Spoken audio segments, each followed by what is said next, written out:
Hey, my name is Sandra and I'm with 2A Direct. Today I have the Hytera PD482i radio. I've already taken all the components out of this box. So we have the radio, the battery, the antenna, the belt clip, the wrist strap, the charger, and the power cord. So let's assemble this together.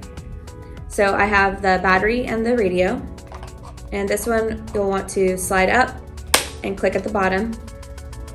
The antenna goes in the middle and it's a clockwise turn. If you want to install the belt clip, you'll need to remove these screws first, and you can install it here. The wrist strap gets installed in this loop here. You can pull it through the plastic piece and then pull the rest of the lanyard through the small loop, and you're good to go. The charger has the port in the back for the power cord, and you can slide it in just like that. The battery actually has a couple slots here, so that's how you know it's engaged properly. To check this radio out, visit our website at 2adirect.com or give us a call at 888-742-5893. Thanks, guys.